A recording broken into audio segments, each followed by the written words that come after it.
Hello दोस्तों, नमस्ते, प्रणाम। और एक कजरी गीत लेके आई हूँ। बहुत प्यारा कजरी गीत है। मैं संगीत दुनिया 1984 आप लोग के सामने एक बहुत प्यारा सा कजरी गीत सुनाया जा रहा है और बहुत मज़ेदार है, मस्त है। आप लोग सुनिएगा। लहुरा देवरा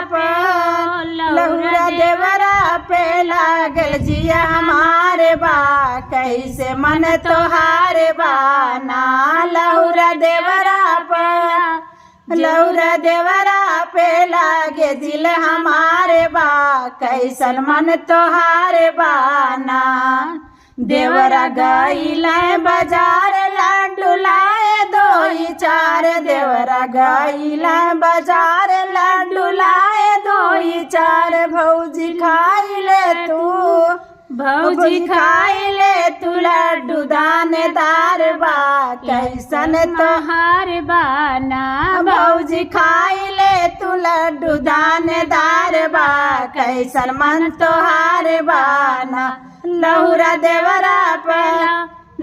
देवरा पे लागे जिया हमारे बा, कैसे मन तोहार बाना।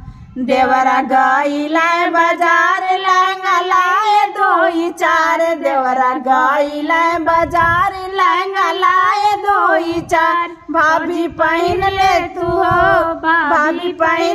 तू लहंगा चमकदार बा, कैसन मन तोहार बाना। भाभी पहन ले तू लहंगा गोटेदार बा, कैसन मन तोहार बाना। लहुरा देवरा पे लागल जिया हमारे बा, कैसन मन तोहार बाना। देवरा गईला बाजार कंगना लाइला दोई चार, देवरा गईला बाजार कंगना लाइला दोई चार। भौजी पहन ले तू कंगना दानदार बा, कैसन दिल तोहार बाना। भौजी पहन ले तू कंगना खनकदार बा, कैसन मन तोहार बाना। लहुरा देवरा पे लागल जिल हमारे बा, कैसन मन तोहार बाना। लहुरा देवरा पे लागल जिल हमारे बा, कैसन मन तोहार बाना।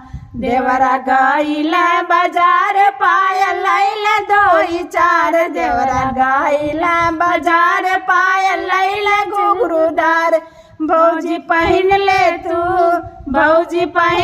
तू पायल घुंघरूदार बा, कैसन मन तोहार बाना।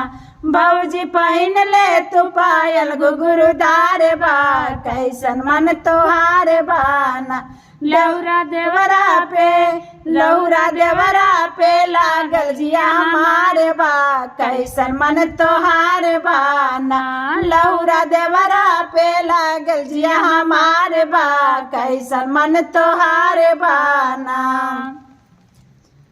आप लोग बताइएगा आप लोगों का मन कैसा है। बहुत प्यारा सा गीत है, आप लोग जरूर सुनिएगा।